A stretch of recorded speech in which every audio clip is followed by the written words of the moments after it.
The day you discover that the people sharing your last name have already written the ending of your life without asking you is the day you learn that loyalty and blood are not always the same thing. Ethan Carter stood alone outside Courtroom 12 in Lower Manhattan as the polished brass doors reflected a man the financial news had spent months destroying. Every headline called him the disgraced billionaire heir. Every television screen repeated the same accusation. Every reporter waiting beyond the security barriers believed they were about to witness the final collapse of one of America's most respected business families. The morning air carried the crisp chill of early October, but Ethan barely noticed. He adjusted the cuff of his Navy suit, glanced at the wedding band he had never removed, and quietly reminded himself that dignity was something no courtroom could confiscate. His attorney whispered that the odds were impossible. The board of Carter Holdings had testified against him. The company's financial officers had signed sworn statements. Even his own father, Charles Carter, had publicly declared that his younger son had betrayed the family legacy. The words echoed in Ethan's memory more painfully than any accusation from strangers ever could. Across the marble hallway, executives in expensive suits avoided looking into his eyes. Investors who once praised his leadership now spoke only in careful whispers. Cameras flashed every few seconds as journalists documented every expression on his face, hoping to capture the exact moment when confidence finally surrendered to despair. Ethan refused to give them that photograph. Instead, he stood with the quiet posture of a man who still believed the truth existed even when no one else seemed willing to wait for it. Inside the courtroom, the gallery filled quickly with reporters, legal analysts, and curious spectators eager to watch another powerful family unravel before the public. Charles Carter entered first, surrounded by advisors, his silver hair perfectly groomed, and his expression colder than Ethan had ever remembered. Beside him walked Ethan's older brother, Nathan, carrying himself with effortless confidence as though today's verdict had already been decided long before the judge would speak. Nathan briefly met Ethan's eyes from across the room, offering a polite smile that somehow felt more unsettling than open hostility. It was the smile of someone completely certain the future belonged to him. Ethan lowered himself into his chair at the defense table and quietly looked toward the courtroom in trance one final time. 3 years had passed since Naomi disappeared without explanation. Friends called her a deserter. The media described her as another person unwilling to stand beside a man facing scandal. His family insisted she had chosen freedom over loyalty. Ethan never answered those accusations because deep inside he could never believe that the woman who once promised to stand beside him through every season of life would simply abandon him without reason. Even after endless lonely nights, unanswered calls, and years of silence, he continued wearing his wedding ring because hope sometimes survives where evidence cannot. The courtroom clerk announced that the judge would enter in 1 minute. Reporters raised their cameras. Nathan confidently organized his notes. Charles folded his hands with absolute certainty. Ethan slowly inhaled, preparing himself to lose everything except his integrity. Then, just before the heavy courtroom doors closed, they opened once more, and every conversation inside the room stopped at exactly the same moment. The woman who stepped through the courtroom doors looked nothing like the person the newspapers had spent 3 years describing. Naomi Carter did not carry the expression of someone returning to ask for forgiveness. She carried herself with the calm confidence of someone who had spent years preparing for exactly this moment. Her charcoal suit was perfectly tailored, her natural curls framed an unwavering face, and the leather briefcase in her hand appeared ordinary to everyone except Ethan, who immediately recognized that she never carried unnecessary paperwork. Every step echoed across the silent courtroom as conversations dissolved into complete stillness. Reporters lowered their microphones in disbelief before lifting them again with renewed urgency. Camera shutters fired almost continuously while legal analysts whispered to one another, trying to understand why one of New York City's most respected attorneys had suddenly appeared at the center of the country's most talked about corporate trial. Ethan remained motionless, unable to decide whether he was witnessing reality or remembering a dream that had refused to leave him during countless sleepless nights. 3 years of unanswered questions suddenly stood only a few feet away, yet Naomi never looked toward the gallery or the reporters. Her attention remained fixed on the bench where the judge was about to enter. Nathan Carter's confident smile faded for the first time that morning. He leaned toward his attorney and quietly exchanged hurried words that no one else could hear. Charles Carter frowned, as though he had seen a chapter of history returning that he believed had already ended. The courtroom clerk announced Naomi's full name as she approached the defense table and presented official documents confirming that she had been formally retained as additional counsel for Ethan. A quiet wave of surprise moved across the room. Ethan slowly stood as Naomi finally turned toward him. Their eyes met without a single word. There was pain, relief, regret, and something stronger than all of them combined. Trust. She offered only a small, reassuring nod before placing the briefcase on the polished wooden table. Ethan noticed that her hands were perfectly steady. She had not come to improvise. She had come prepared. The judge entered, everyone rose, and the proceedings officially began. The opposing attorneys immediately outlined a familiar narrative, describing Ethan as the executive responsible for financial misconduct that had nearly destroyed public confidence in Carter Holdings. They spoke with certainty, supported by documents already submitted into evidence during earlier hearings. Nathan appeared completely relaxed again, believing the outcome remained inevitable. Then Naomi requested permission to address the court before opening statements continued. The judge granted the request after reviewing the newly filed appearance documents. Naomi calmly explained that she intended to present evidence unavailable during previous proceedings because it had only recently completed federal authentication and independent forensic verification. The confidence in her voice was neither dramatic nor emotional. It was precise. Every sentence carried the weight of preparation rather than performance. She gently rested one hand on the locked briefcase before informing the court that its contents would fundamentally change the factual foundation of the entire case. Reporters immediately began writing. Several members of the gallery leaned forward in anticipation. Ethan felt hope return so unexpectedly that it almost frightened him. After 3 years of silence, Naomi had not come back with explanations. She had come back with the truth. And somewhere inside that unopened case rested the first piece of a story no one in the courtroom had ever imagined. The judge granted Naomi permission to proceed, and the atmosphere inside the courtroom shifted almost immediately. What had begun as another predictable corporate trial suddenly carried the quiet tension of a mystery waiting to reveal itself. Naomi unlocked the leather briefcase with deliberate care and removed a single sealed folder instead of the mountain of documents everyone had expected. She placed it gently on the defense table without opening it. The simple gesture confused the opposing attorneys, but it was enough to make Nathan Carter sit a little straighter in his chair. He watched every movement with growing unease, as though he recognized something no one else did. Naomi thanked the court for allowing additional evidence to be introduced and explained that before discussing the documents, it was necessary to understand why they had never existed in earlier proceedings. Her voice remained steady as she calmly said that 3 years earlier she had discovered irregular financial transfers hidden beneath legitimate corporate transactions inside Carter Holdings. At first, the discrepancies appeared insignificant, scattered across dozens of subsidiaries operating in different states, but together they formed a pattern too precise to dismiss as accounting mistakes. When she quietly brought her concerns to Ethan, he instructed her not to accuse anyone until every fact could be independently verified because he refused to destroy his own family based on suspicion alone. That decision, Naomi explained, changed everything. Within days, she realized confidential company records had been accessed without authorization, and someone had begun monitoring every legal inquiry she made inside the corporation. She understood that remaining beside Ethan would place him under even greater scrutiny because every move she made could be traced directly back to him.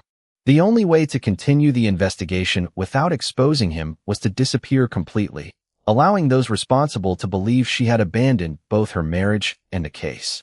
Reporters listened in complete silence while jurors carefully observed every expression on her face. Ethan lowered his eyes for a brief moment as memories returned with unexpected clarity.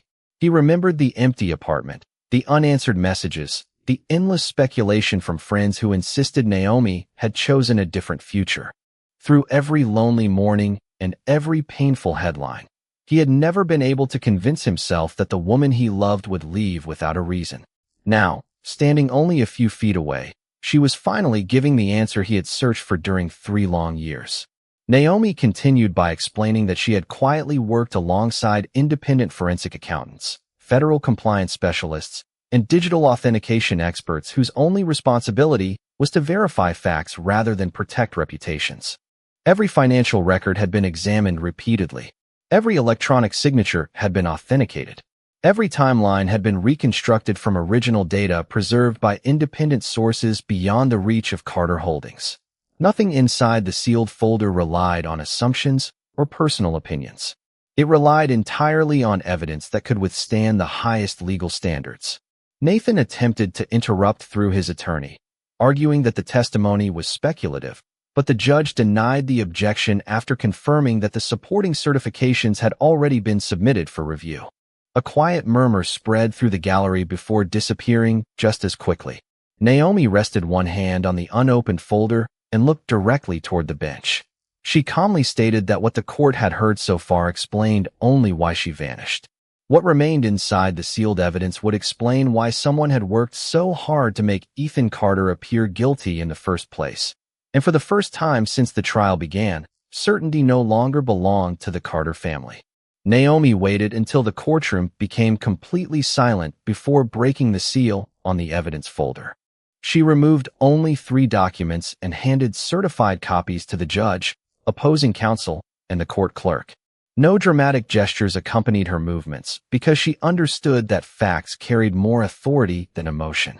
She calmly explained that each document had been authenticated by independent forensic specialists and verified through federal compliance procedures before being submitted to the court. The first exhibit appeared ordinary at first glance. It was a sequence of internal authorization records connected to routine financial approvals inside Carter Holdings. Naomi directed everyone's attention to the approval timestamps rather than the dollar amounts. She explained that dozens of transactions attributed to Ethan had been approved while he was attending documented board meetings in different locations or speaking at publicly recorded events hundreds of miles away. Every schedule had been confirmed through travel records, corporate calendars, hotel registrations, and conference footage. The timeline made one conclusion unavoidable. Someone had been using Ethan's executive authority without his knowledge. Nathan's attorney immediately objected, insisting the evidence proved nothing because executive credentials could be delegated inside large corporations. Naomi nodded respectfully before presenting the second exhibit. It contained internal policy manuals, executive authorization protocols, and archived digital access logs demonstrating that the specific approvals in question required personal authentication that could not legally be delegated under company policy at the time. The courtroom remained silent as the judge carefully reviewed each page. Nathan quietly adjusted his tie while avoiding eye contact with both the judge and the gallery. Charles Carter leaned forward, reading the copies placed before him with increasing concern. His confident posture from earlier that morning slowly disappeared as familiar company procedures began contradicting everything he had believed about his younger son. Naomi continued with remarkable composure. She displayed certified digital metadata showing that multiple authorization requests had originated from devices physically located inside executive offices, while Ethan's verified location placed him elsewhere. Independent technology experts had reconstructed the complete sequence using preserved server archives, security access records, and encrypted system backups maintained outside the corporation. Every source confirmed the same timeline without relying upon any internal employee testimony. The evidence did not accuse anyone directly. It simply established that someone had carefully created a false appearance of executive responsibility around Ethan while remaining hidden behind legitimate corporate systems. Reporters wrote furiously, sensing the direction of the case changing before their eyes. Several jurors exchanged thoughtful glances while continuing to study the exhibits with careful attention. Nathan's attorney requested a brief recess to examine the newly admitted documents, but the judge denied the request after confirming that certified copies had already been provided according to procedural rules. Ethan watched Naomi with quiet admiration. For 3 years, he had wondered why she vanished without explanation. Now he understood that every month of silence had been transformed into preparation. She had not returned with accusations built upon emotion. She had returned with evidence assembled patiently enough to survive every legal challenge. Naomi gently closed the first folder before resting her hand on a second sealed envelope that had remained untouched beside it. Her voice never rose above a calm, professional tone as she addressed the court once again. She explained that everything presented so far established only that Ethan could not have authorized the disputed transactions himself. The next collection of authenticated records would answer the question everyone in the courtroom was finally beginning to ask. If Ethan had not created the deception, then who had carefully built it, protected it, and benefited from it for years while an innocent man carried the blame? Naomi carefully lifted the second sealed envelope and placed it before the judge without a hint of urgency. The courtroom had already transformed from a place of certainty into one of unanswered questions, and everyone present understood that the next few minutes could redefine the entire case. She explained that the documents inside the envelope had not been collected from Carter Holdings. They had been preserved by independent financial institutions, outside auditors, and federal regulatory archives, making them impossible for any executive inside the company to alter. The judge nodded for her to continue. Naomi opened the envelope and revealed a series of certified banking records arranged in chronological order. Instead of focusing on individual transactions, she directed the court's attention to a pattern that had remained hidden for years. Every questionable transfer connected to the allegations against Ethan was immediately followed by another movement of funds through a chain of subsidiary companies before eventually reaching investment accounts that had never appeared in Carter Holdings' internal reports. The routing was extraordinarily sophisticated, but every transfer carried a unique digital fingerprint that remained permanently attached inside the banking system. Independent forensic accountants had followed those identifiers step by step until every dollar reached its final destination. Nathan's attorney rose once again and argued that the documents relied on assumptions about ownership. Naomi responded with complete composure, presenting certified corporate registration records identifying the beneficial owners behind each company involved in the financial chain. The names were not random investors or anonymous organizations. They were individuals with direct professional relationships to executives inside Carter Holdings. People who had quietly received promotions, consulting agreements, or exclusive contracts shortly after the disputed transactions occurred. The courtroom grew even quieter as jurors reviewed enlarged exhibits displayed on courtroom monitors. Ethan watched the timeline unfold with growing disbelief.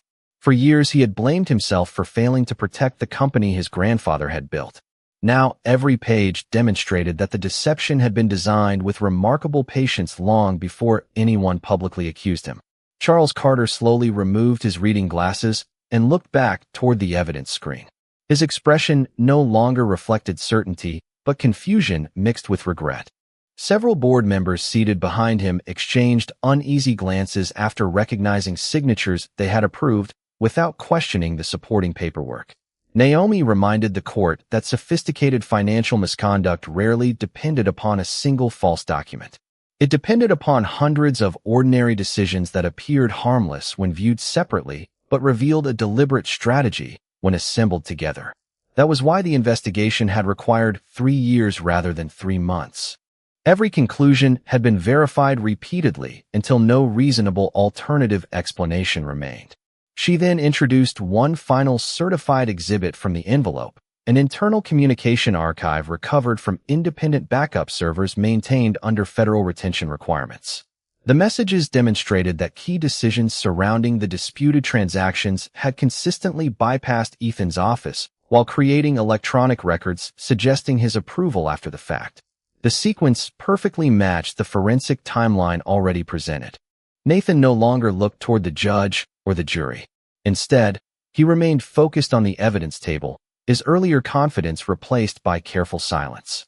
The judge spent several long moments reviewing the latest documents before announcing that the evidence would be admitted into the official record.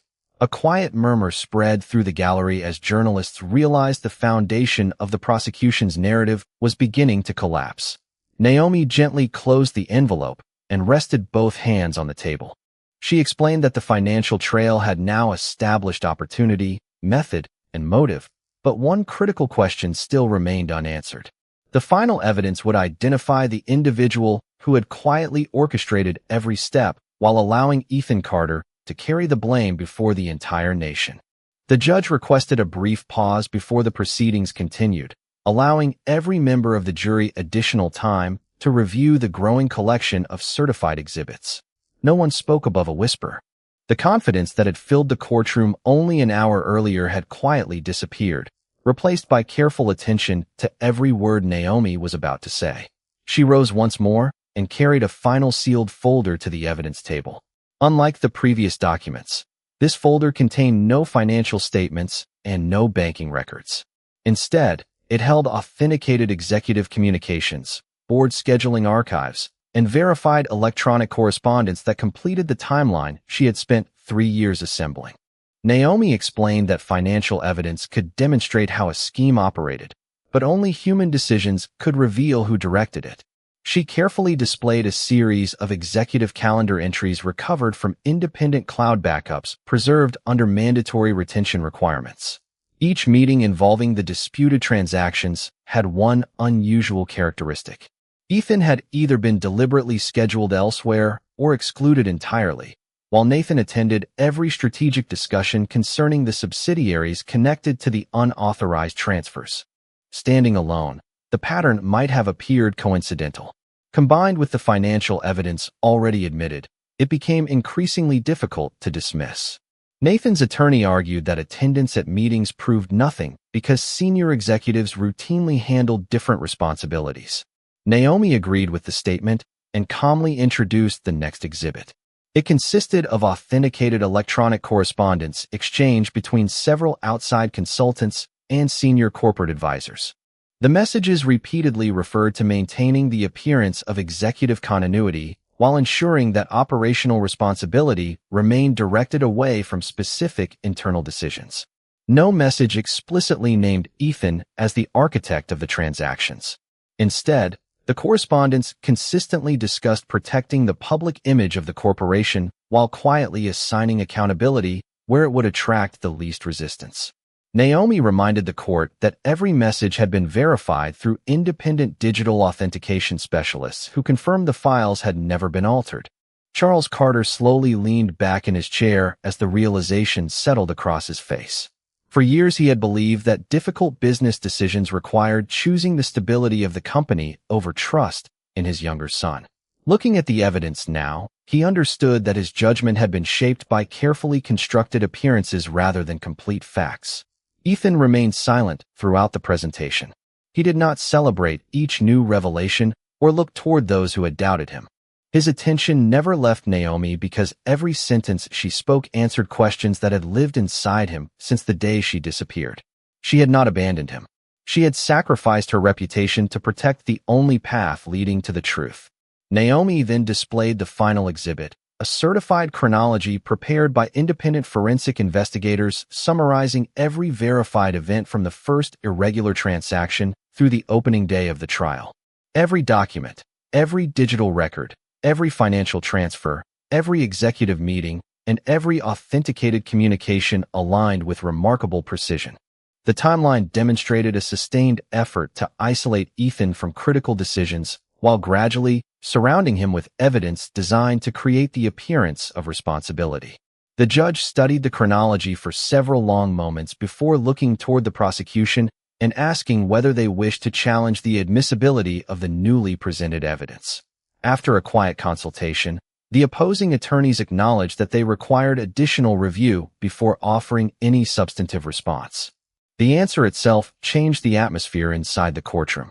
For the first time since the proceedings began, the narrative that had condemned Ethan was no longer controlling the case. The truth had not yet reached its final destination, but it had unmistakably changed direction, and every person in the room understood that the next decision would determine not only Ethan Carter's future, but also the legacy of the family that had once believed he stood alone. The courtroom remained silent as the judge carefully reviewed the complete timeline one final time before placing the documents back onto the bench. When he looked toward the prosecution, His expression reflected neither surprise nor judgment, only the responsibility of ensuring that every decision rested upon verified facts rather than assumptions. The lead prosecutor quietly stood and acknowledged that the newly admitted evidence fundamentally altered the factual basis upon which the original allegations against Ethan Carter had been presented. He requested permission to withdraw several previously submitted claims pending further review by independent investigators. A ripple of disbelief moved through the gallery. Reporters who had arrived expecting the conclusion of a scandal suddenly found themselves documenting the beginning of an entirely different story. The judge granted the request and formally stated that the court could no longer treat Ethan as the central architect of the disputed transactions based upon the evidence now before it. Those words echoed across the courtroom with extraordinary weight. Ethan closed his eyes for only a brief moment. He did not smile or celebrate. Instead, he slowly released a breath that seemed to carry the burden of 3 difficult years. Naomi remained composed beside him, quietly organizing the exhibits exactly as she had throughout the hearing. Her work had never been about winning applause. It had always been about allowing the truth to stand on its own. Charles Carter rose from his seat with visible hesitation before requesting permission to address the court. After receiving approval, he turned toward his younger son for the first time that day without the authority of a chairman or the certainty of a businessman. His voice carried the quiet weight of a father confronting the consequences of his own decisions. He admitted that he had trusted appearances instead of seeking complete understanding. He confessed that every accusation against Ethan had seemed supported by convincing evidence, and in his determination to protect the company, he had failed to protect his own family. The courtroom listened without interruption. Ethan met his father's eyes, but offered no immediate response.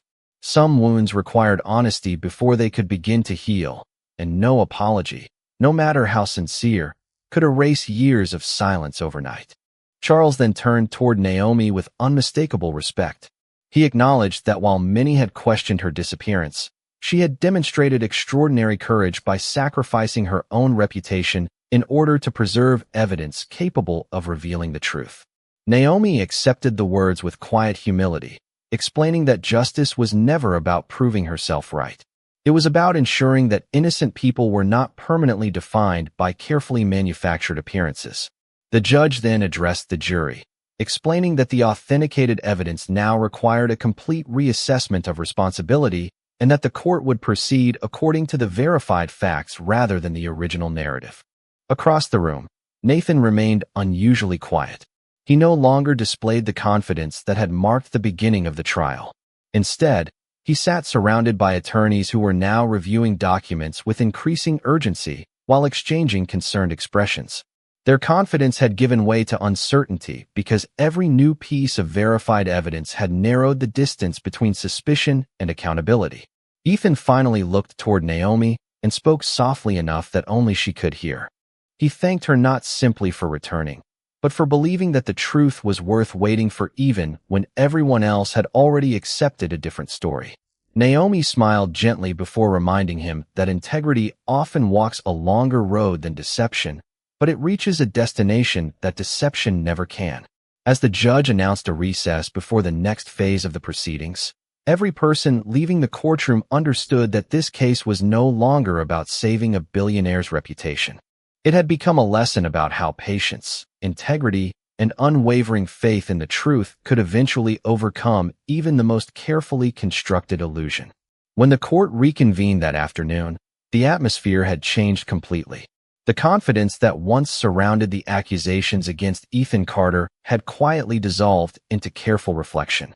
Every person inside the courtroom understood that the remaining proceedings would no longer determine whether an innocent man had concealed the truth, but how a respected family and one of the country's most influential corporations would respond after the truth had finally emerged. The judge began by acknowledging that the authenticated evidence had fundamentally altered the legal foundation of the case. Independent investigators would continue reviewing the remaining financial matters, while the allegations directed specifically at Ethan could no longer be sustained under the verified record presented before the court. Those words lifted a burden that Ethan had carried every day since the investigation began, yet he remained remarkably composed. He did not look toward the reporters searching for an emotional reaction. He did not glance toward Nathan with satisfaction. Instead, he quietly thanked his legal team before taking his seat once more. Naomi watched him with quiet admiration because she recognized that true character often revealed itself most clearly when someone finally possessed the opportunity to seek revenge but deliberately chose restraint instead. Charles Carter slowly approached Ethan during a brief recess, no longer surrounded by executives or advisors. For the first time in many years, he spoke not as the chairman of Carter Holdings, but simply as a father. He admitted that protecting the company had become so consuming that he had forgotten the responsibility of protecting the people he loved. He acknowledged that he had accepted carefully arranged appearances because they seemed easier than asking painful questions. Ethan listened without interruption. His expression reflected sadness rather than anger because the greatest loss had never been his reputation. It had been the trust that once held their family together. Charles quietly asked whether forgiveness was still possible after everything that had happened. Ethan answered with remarkable calm. He explained that forgiveness was not the same as pretending the past never existed. Forgiveness meant refusing to allow bitterness to decide the future. Trust, however, would have to be rebuilt through honest actions rather than promises. Charles lowered his head in understanding, accepting that some journeys required patience instead of immediate reconciliation. Nearby, several members of the Carter Holdings board requested an emergency corporate meeting before the close of business. Independent directors unanimously agreed that sweeping governance reforms would be implemented immediately. Outside compliance monitors would oversee future financial controls. Executive authority would be distributed through transparent review procedures, and every recommendation Naomi had quietly developed during her investigation would become part of the company's new operating standards. Journalists quickly realized that the story unfolding before them was no longer another tale of corporate scandal. It had become an example of accountability replacing pride. Nathan remained seated with his attorneys, saying very little as investigators requested additional documentation for ongoing review. The courtroom did not celebrate anyone's downfall. Instead, it reflected the quiet reality that every decision eventually carried consequences, whether hidden for months or years. As the hearing concluded for the day, Ethan and Naomi walked together toward the courthouse entrance for the first time in 3 years. Hundreds of reporters waited outside, eager for dramatic statements and emotional confrontations. Ethan paused briefly before the microphones and simply said that truth required patience, integrity required courage, and every institution became stronger when people valued honesty above personal ambition. Without another word, he stepped aside so Naomi could leave beside him, and together they walked into the fading Manhattan afternoon, knowing that they had recovered something far more valuable than a courtroom victory. They had recovered the dignity that neither false accusations nor years of silence had ever been able to take away. Several months later, the first light of an autumn morning settled gently across the Hudson River as Manhattan slowly awakened beyond the water. The legal proceedings had reached their conclusion. Independent investigations had confirmed the evidence Naomi presented before the court, and Carter Holdings had begun rebuilding its reputation through transparency rather than influence. Industry analysts described the company's transformation as one of the most significant corporate governance reforms in recent years, but for Ethan Carter, the greatest victory had never appeared in financial reports or newspaper headlines. It was found in the quiet moments that no camera would ever record.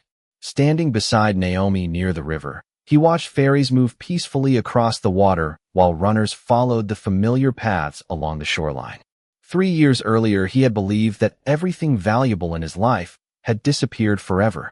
Now he understood that truth sometimes traveled more slowly than deception, but it possessed a strength that required neither noise nor spectacle. Naomi rested comfortably beside him, her wedding ring catching the soft morning sunlight as she looked across the skyline that had witnessed both their deepest uncertainty and their quiet restoration.